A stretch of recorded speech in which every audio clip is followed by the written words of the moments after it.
assim prevenindo também. E a hipnose está diretamente ligada, pois podemos trabalhar diretamente a mente do cliente, onde é a maior força que nós temos, é a nossa consciência, nossos pensamentos, sentimentos e emoções, o que eles fazem o equilíbrio, ou seja, a homeostase no organismo, tanto curando, ou autocurando o organismo e prevenindo doenças.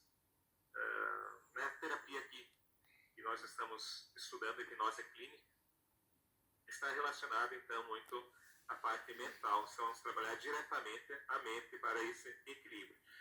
A motivação, nós colocarmos a pessoa em um estado alterado de consciência, ou seja, em um transe, trabalhando com motivação e superação, estará fazendo um processo muito forte de reequilíbrio desses neurotransmissores, evitando algumas doenças futuras, prevenindo, aumentando a autodefesa do organismo e também reequilibrando, fazendo homeostase. É um processo natural.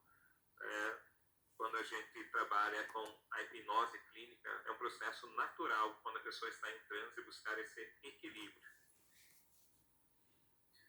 É cientificamente comprovado que as emoções e sentimentos dos pais são transmitidos para o bebê durante a gestação. Então, durante a gestação, os sentimentos dos pais são transferidos para as crianças. Seja eles medos, tristezas, pode ser alegria, assim como o amor.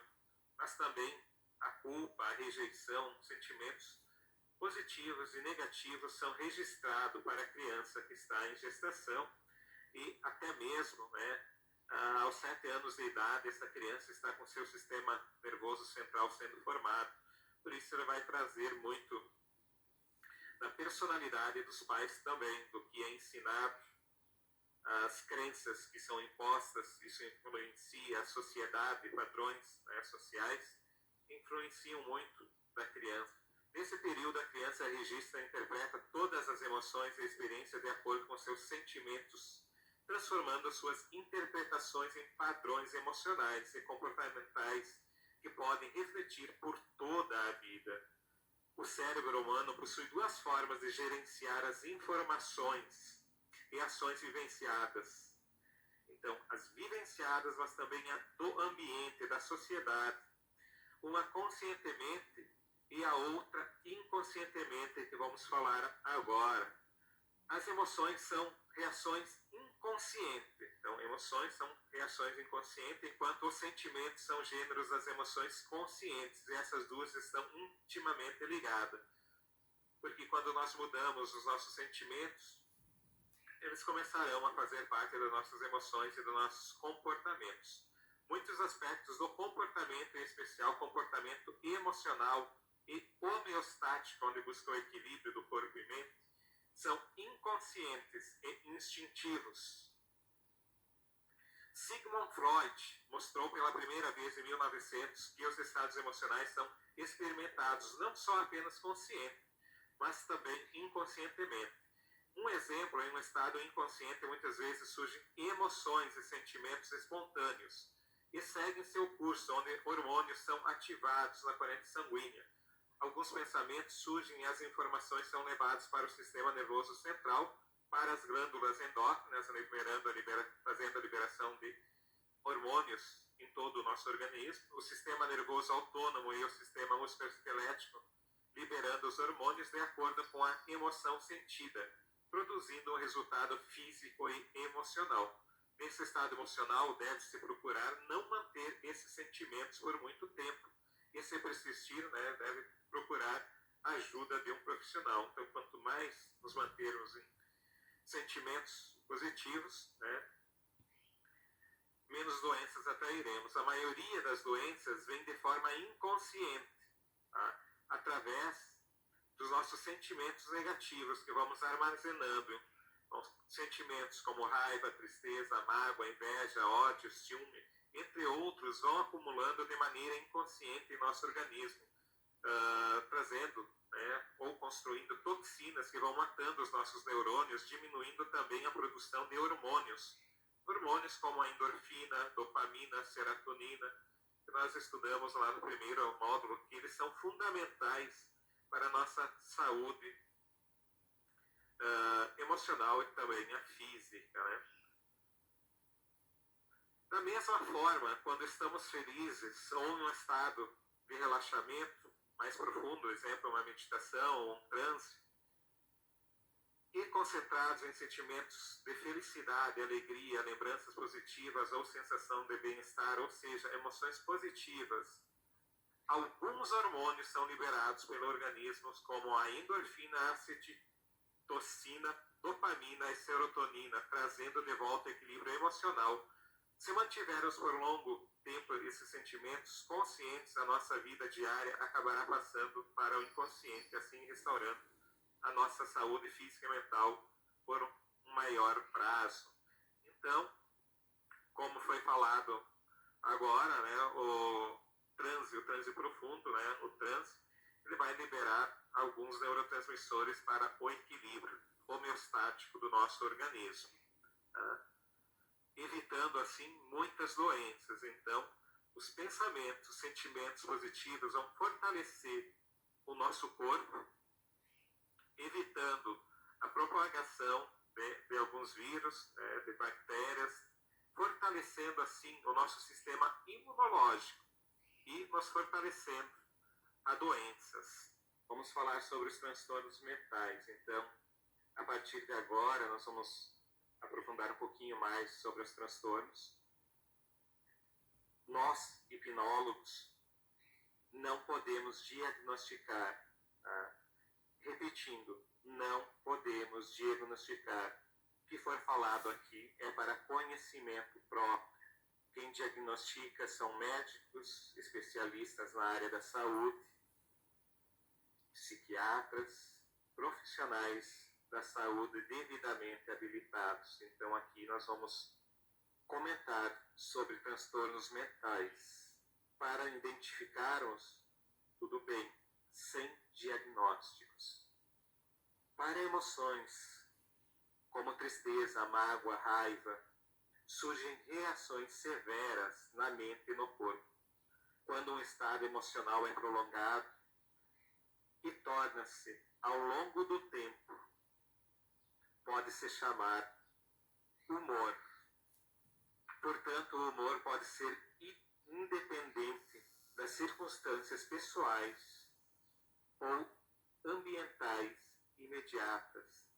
Então, o humor já faz parte das nossas emoções, né? O humor já é quando pensamentos se transformaram em sentimentos, se transformaram em emoções e comportamentos, né? Essa é a sequência correta: pensamentos, sentimentos, emoções e comportamentos.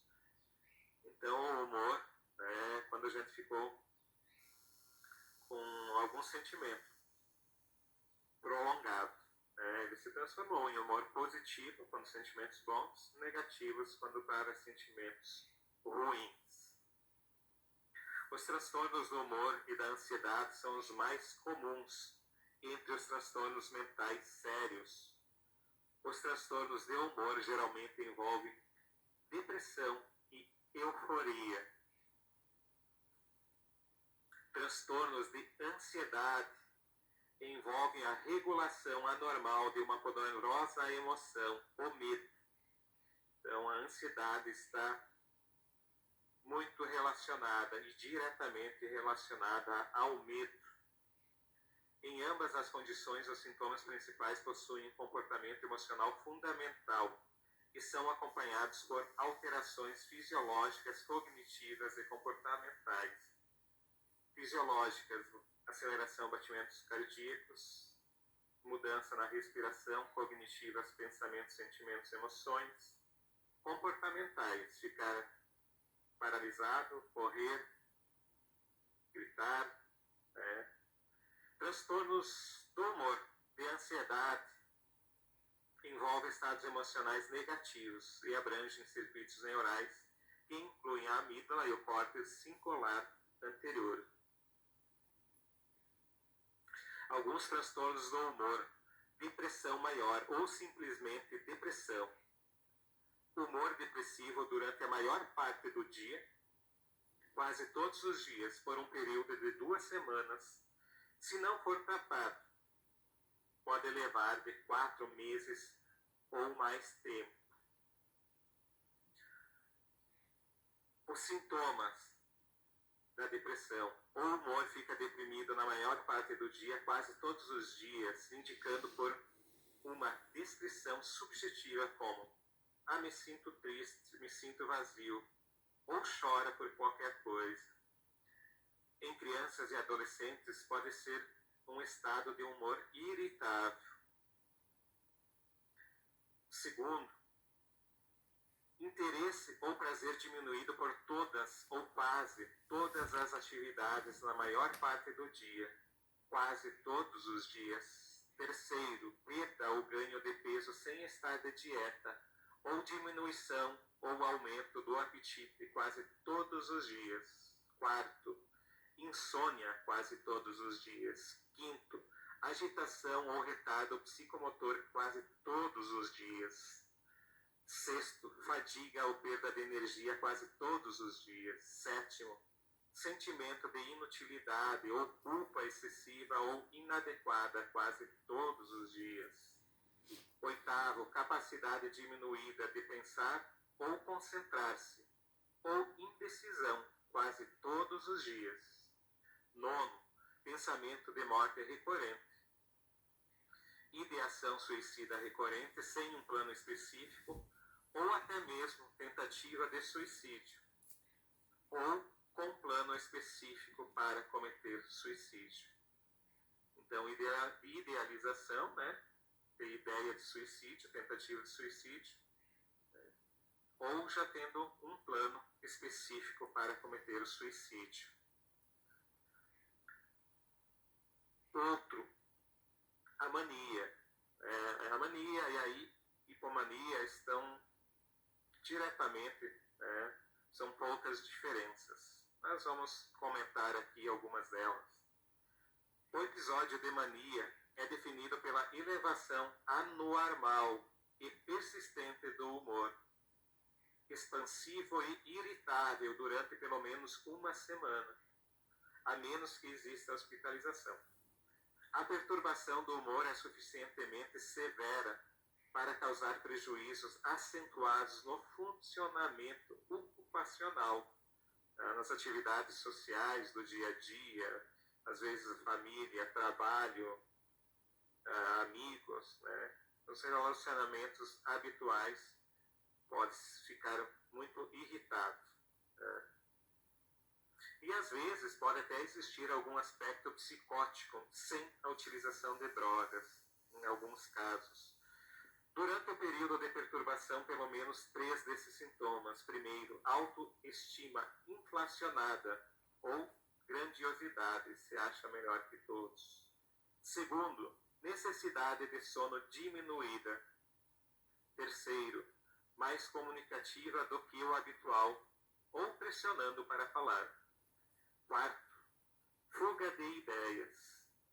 Quinto, a atenção é desviada com excessiva facilidade para estímulos externos, mas esses estímulos externos são insignificantes ou irrelevantes. Sexto, aumento da atividade dirigida a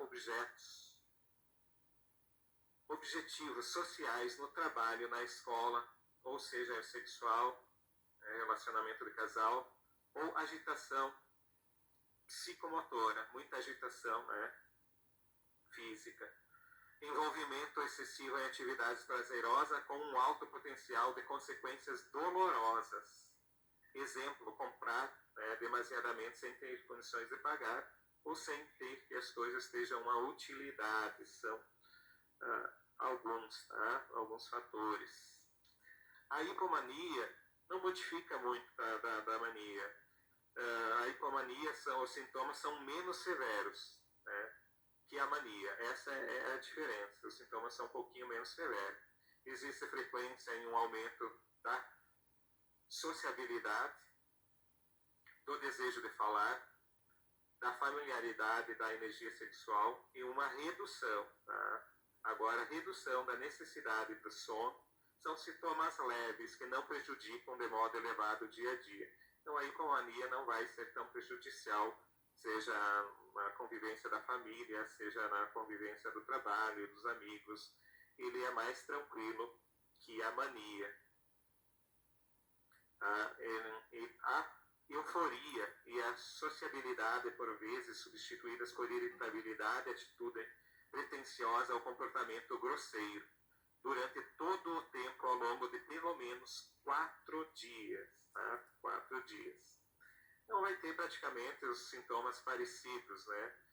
3 ou mais perturbações do humor, autoestima inflacionada ou grandiosa, necessidade do sono diminuída, mais falador do que o habitual ou pressão para falar, fuga de ideias ou experiências subjetivas, aceleração de pensamentos. A atenção é desviada com excessiva facilidade por coisas insignificantes ou irrelevantes. Aumento das atividades dirigidas a objetivos sociais, no trabalho, na escola ou sexualmente, ou agitação psicomotora. Envolvimento excessivo em atividades prazerosas com alto potencial para consequências dolorosas. A depressão unipolar. O traço principal da depressão é um desânimo presente na maior parte do dia, em quase todos os dias, frequentemente acompanhada por um sentimento intenso de angústia, incapacidade de sentir prazer e uma perda de interesse generalizada em relação ao mundo. Tristeza é o sentimento mais comum, mas também raiva, irritabilidade, perda de interesse pelas atividades do dia a dia podem predominar em alguns pacientes, não em todos. É caracterizado pela presença de um ou mais episódios de depressão maior, sem história de mania ou hipomania. O transtorno bipolar. O transtorno bipolar é conhecido por seu sintoma primordial, a oscilação de humor entre a mania, nós falamos sobre a mania, e a depressão. Geralmente os extremos, né? Caracteriza-se por uma mudança constante do humor do indivíduo, variando de depressão à euforia, à alegria. Aumento significativo dessas atividades. Tá? É um aumento significativo, não é? A pessoa está um pouco triste, depois está um pouco alegre, e ela tem um transtorno bipolar. Tá? É um aumento ou diminuição significativa, tá? Da depressão e a alegria. O transtorno bipolar, em geral, começa no início da vida adulta, raramente durante a infância. Os neurotransmissores desempenham, então, um papel, né, fundamental, né, no corpo que, se estiverem desequilibrados, podem levar também à depressão. Então, nós vemos lá no primeiro módulo que o desequilíbrio hormonal dos neurotransmissores podem levar à depressão. Né? Nós vamos falar mais adiante, talvez no outro módulo, sobre o sono, né? A insônia, a falta de dormir também podem levar a sintomas de depressão. Vamos falar mais à frente. Os grandes responsáveis pelo bom funcionamento da organização cerebral são os neurônios. Essas células, através das sinapses ou meio de comunicação entre um neurônio e outro, regulam diversas funções no cérebro que afetam o corpo todo. Nós falamos lá no primeiro módulo. O problema ocorre de fato quando os neurotransmissores se encontram desregulados, ou em falta, ou em excesso. Na depressão existe um problema na quantidade ou qualidade dos neurotransmissores excitatórios. Então, a pessoa está triste.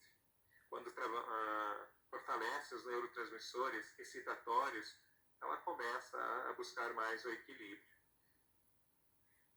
Isso atrapalha o funcionamento de vários outros neurônios em determinadas regiões cerebrais, causando sintomas de tristeza, apatia, alterações de sono, apetite ou falta de apetite, entre outros. As substâncias que têm maior importância no desenvolvimento da depressão são aquelas sintetizadas nos neurônios do sistema límbico e da região frontal do encéfalo, como destaque para a serotonina.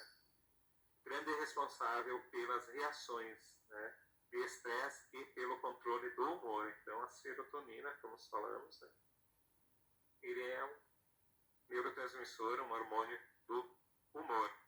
Também alterações em neurônios produtores de noradrenalina, dopamina e glutamato são responsáveis por quadros de depressão. Muito importante para as pessoas que têm depressão é fazer atividades físicas. Qualquer atividade física, né, trabalhar a hipnose com pensamentos positivos, acessar motivação, motivá-la em um estado alterado de consciência, fazer com que ela supere traumas através de metáforas também, nós vamos ver mais posteriormente, cantar, dançar, ser grato, caridade, exposição do sol e outros alimentos, né, que não entramos em detalhes aqui no nosso curso porque não falamos em alimentos e o nosso objetivo é outro. Vamos falar agora um pouquinho então sobre a ansiedade agora. Os transtornos de ansiedade resultam de uma regulação anormal do medo, como foi dito lá no início. A ansiedade é a resposta emocional e fisiológica que temos em antecipação de futuras ameaças. Então, ansiedade é o medo de não conseguir, medo de alcançar, medo do julgamento, medo de animais, medo de várias coisas, né? Assim dizendo, que nós vamos vendo passo a passo posteriormente. E a ansiedade pode te deixar extremamente consciente de seus